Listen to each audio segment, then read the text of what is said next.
वालेकुम स्टूडेंट्स। उम्मीद करता हूँ आप सब खैरियत से होंगे।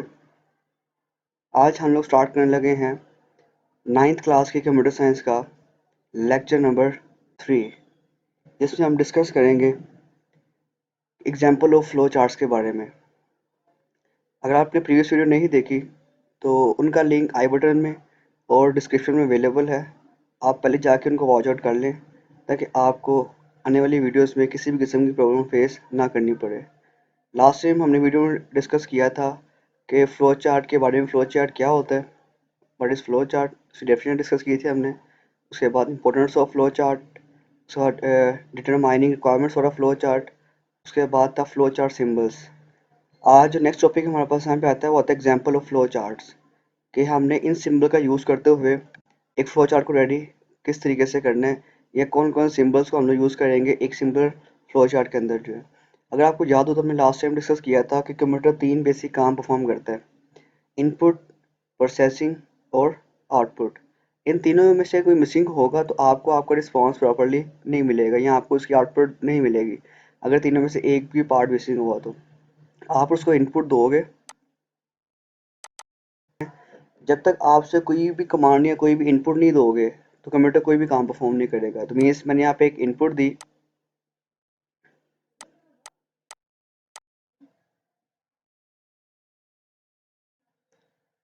इनपुट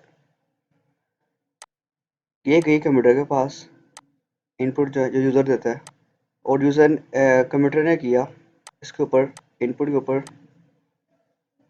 प्रोसेसिंग की। प्रोसेसिंग की जब प्रोसेसिंग की उसने किया क्या, किसी भी किस्म का एक्शन या ऑपरेशन परफॉर्म किया इनपुट के ऊपर जो है, यार ये जो इनपुट आई है इसमें कौन कौन से काम परफॉर्म करने हैं। उसके बाद आपको उसने क्या किया, एक आउटपुट गिवन कर दी।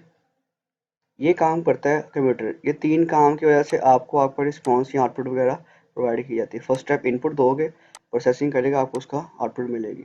ठीक है, ओके। अब चलते हैं अपने टॉपिक की तरफ, एग्जाम्पल ऑफ फ्लो चार्ट्स की तरफ जो। ओके, फर्स्ट जो है वो है to convert Celsius to Fahrenheit temperature. कि आपके पास इनपुट आएगी सेल्सियस में, उसको आपने चेंज करना है फ़ारेनहाइट के अंदर जो है। तो हमने लास्ट टाइम डिस्कस किया था कि हर एक फ्लो चार्ट स्टार्ट भी होगा और एंड भी होगा। अब देखें, अब एक फ्लो चार्ट स्टार्ट हुआ, उसको हमने क्या किया, स्टार्ट कर दिया। स्टार्ट से हो गया, हमने एक प्रोसेस को स्टार्ट कर दिया। अभी सिंबल कौन से, टर्मिनल सिंबल आ गया, इसको कहते हैं ओवल शेप जो है। ठीक है, इसको हम कहते हैं स्टार्ट। स्टार्ट करने के बाद आपको एक ये लाइन नज़र आ रही है एरो हेड के साथ जो है, ये क्या है, फ्लो लाइंस है जो बता रही है कि फ्लो किस तरफ है। अब फ्लो मतलब कि स्टार्ट, उसके बाद नीचे आए, यहाँ पे इनपुट पे आए, उसके बाद पे आगे फॉरवर्ड पे गए। ये आपको डायरेक्शन कौन शो कर रहा है, आपकी फ्लो लाइंस बता रही है कि आपने किस तरफ मूव ऑन करना है। ठीक है, अच्छा अब स्टार्ट किया। स्टार्ट करने के बाद जो है इनपुट लिया नंबर, क्योंकि मेरे पास सेल्सियस किस में आएगा, न्यूमेरिक फॉर्म में आएगा।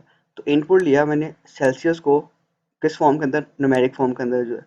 ओके, अब जो इनपुट आई है वो कहाँ पे सेव किया मैंने, सेल्सियस में सेव कर दिया, या सेल्सियस में आपने इसको पुट अप किया। ठीक है, अब जब आगे आया, अच्छा ये सिंबल हमारे पास कौन सा सिंबल है, ये वाला, ये है input symbol, input output symbol जो है। तो मैंने आपको लास्ट टाइम डिस्कस ये किया था, यही चीज़ बताई थी आप लोगों को मैंने यहाँ पे, कि अगर स्टार्ट के बाद आए तो क्या होगा, वो इनपुट सिंबल होगा, और अगर एंड से पहले आए तो ज़्यादा चांस क्या है कि वो आउटपुट सिंबल होगा। तो इसका आपने थोड़ा सा ख्याल करना है। ठीक है, ओके। अब इनपुट लिया नंबर को मैंने सेल्सियस के अंदर जो है, उसके बाद थोड़ा नीचे ले आई मुझे, अब ये सिंबल है प्रोसेसिंग सिंबल।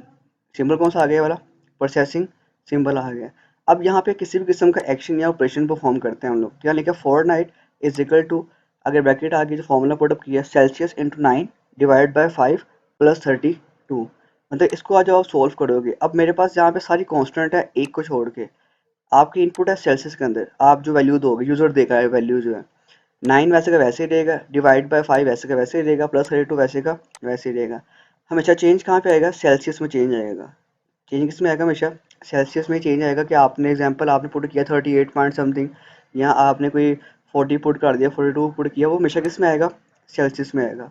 बाकी सारा जो वैल्यू आपकी वैसे ही कॉन्स्टेंट फॉर्म में रहेगी, उसके मुताबिक आपका आंसर जो है कहाँ जाएगा, वो सेव होगा फॉरेन में जाके जो है। ठीक है, फ़ारेनहाइट इक्वल्स टू फार्मूला।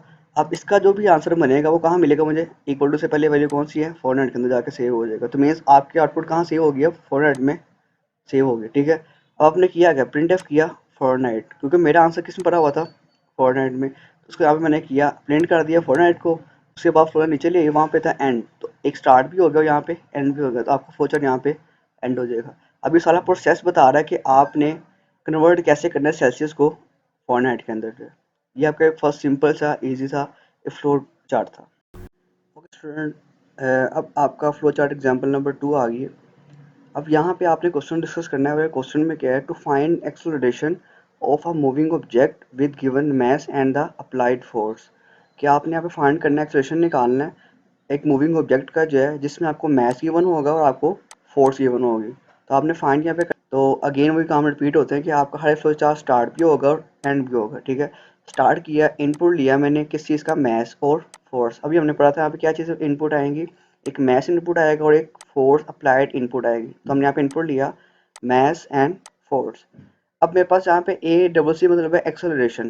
इसका मीनिंग क्या होगा, एक्सेलरेशन आ गया equals to force divide by mess.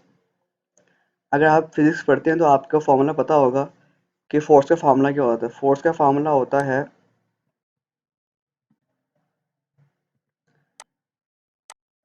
F equals to M A.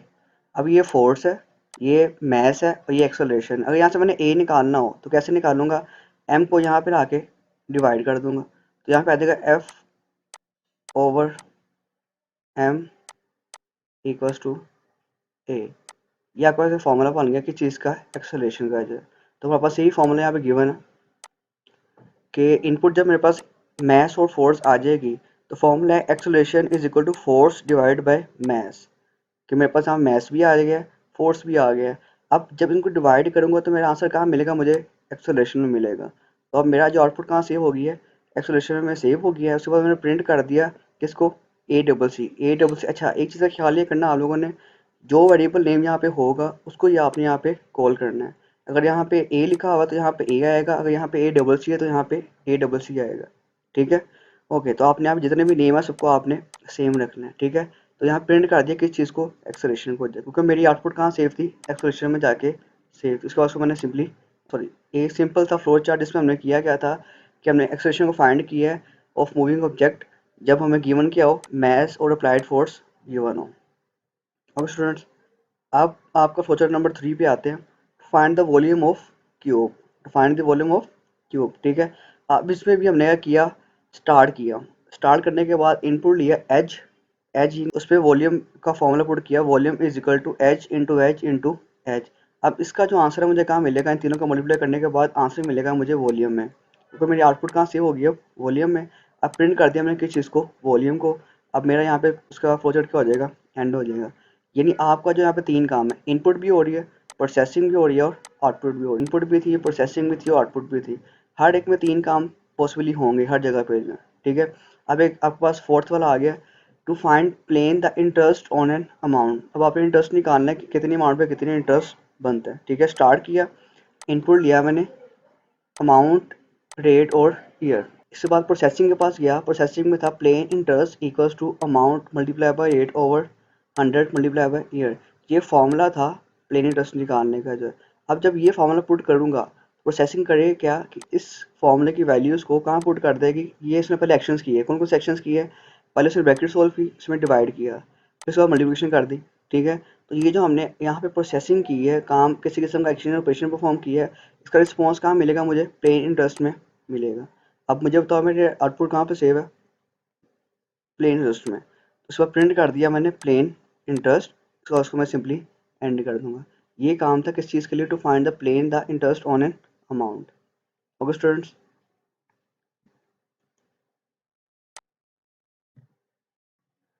Okay. अब नेक्स्ट देखते हैं, काफ़ी इजी है। उसके बाद हम लोग आते हैं फोर चार्ट नंबर 5 के ऊपर जो है। बहुत ईजी है ये भी जो है, थोड़ा सा फोकस करेंगे तो आपको समझ आ जाएगी।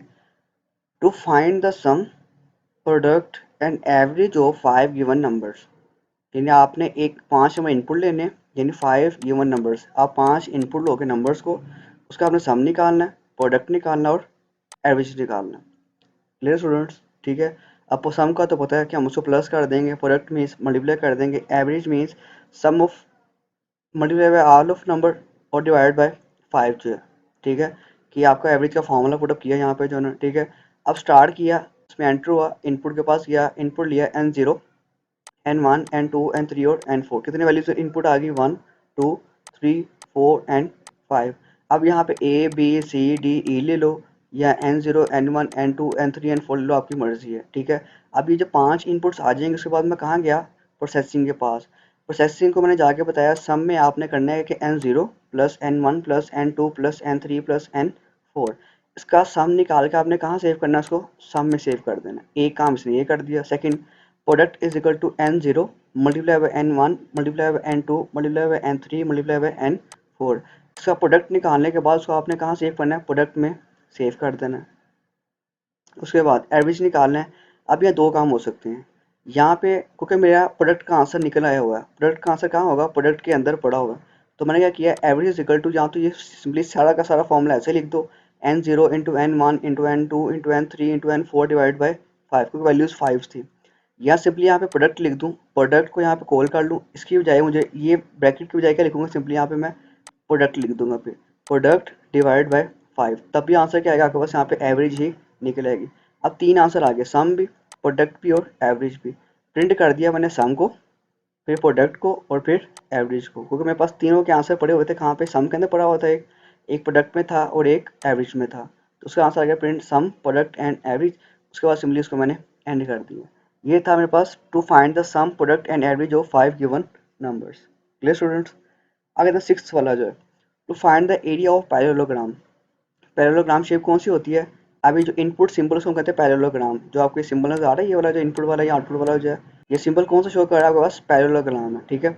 अब यहाँ पे एक तो बेस है और एक इसकी क्या आ जाएगी? यहाँ पे हाइट है, यानी बेस और हाइट, ठीक है। अब स्टार्ट किया, स्टार्ट करने के बाद इनपुट लिए मैंने बेस और हाइट जो है, ठीक है, दोनों मेरे पास इनपुट आएंगी, ठीक है। उसके बाद क्या होगा? Area equals to base into height, इसका जो मल्टीप्लाई करने के बाद आंसर क्या मिलेगा? मुझे एरिया में मिल जाएगा। अब प्रिंट कर दूंगा किस चीज़ को? एरिया को, और मुझे यहाँ पे इसका रिस्पॉन्स मिल जाएगा। उसके बाद उसको मैं सिंपली एंड कर दूंगा। ये काम था आपके पास to find the area of parallelogram.